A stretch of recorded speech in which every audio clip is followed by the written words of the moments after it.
जी बिल्कुल अवांखे ॿुधाईंदो हलां त ईद उल फितर मज़हबी अक़ीदत एहतराम सां मल्हाई पई वञे। अॼु ईद जो ॿियो ॾिहाड़ो आहे। ॿिए ॾिहाड़े ते बि ही रोड रस्ता जेके आहिनि उहे वीरानीअ जो ॾेख ॾियनि था। ईद हिकु तरफ़ सादगीअ सां मल्हाई वई, ॿिए तरफ़ वरी कोरोना वबा सबबि जेके तफ़री माग आहिनि उहे बिल्कुलु ई बंदि कया विया आहिनि, जंहिंजे करे माण्हू जेके आहिनि उहे पंहिंजे घरनि ताईं महदूद थी विया आहिनि।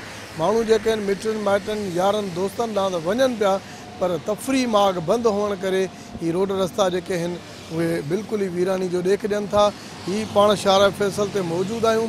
जॾहिं बि ईद जो सुनहरी मौक़ो ईंदो आहे त हिते ख़ासि करे हिननि रोडनि ऐं रस्तनि ते रक़्स हूंदो आहे, माण्हू ख़ुशियूं मल्हाईंदा आहिनि।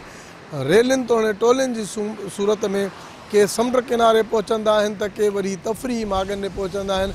पर हिन वक़्तु कोरोना वबा जेका सिंध हुकूमत कोरोना वबा जे हवाले सां जेका पाबंदी मड़ी हुई, उन खां पोइ माण्हू जेके आहिनि उहे पंहिंजे घरनि ताईं महदूद थी विया आहिनि। अॼु ईद जो ॿियो ॾिहाड़ो आहे, उहा रौनक जेका आहे उहा नज़र न पई अचे। बहरहाल माण्हुनि ईद सेलिब्रेट ज़रूरु कई आहे पंहिंजे घरनि में पंहिंजे ॿचड़नि सां, पर रोडनि रस्तनि ते उहा तव्हांखे माण्हू उहे अव्हांखे न मिलंदा जेकी ख़ासि करे ईद जे ख़ुशियुनि भरे मौक़े ते मोटरसाइकिलुनि ते, कारुनि ते, पब्लिक ट्रांसपोर्ट ऐं ख़ासि करे हीअ जिते पाण बीठा आहियूं नर्सरी वटि, हिते FTC बिल्डिंग वटि रेलियुनि ऐं टोलियुनि जी सूरत में हिते अची करे बीहंदा आहिनि। हिते नाच ऐं गाना हूंदा आहिनि, उनखां पोइ हू समुंड किनारे वेंदा आहिनि।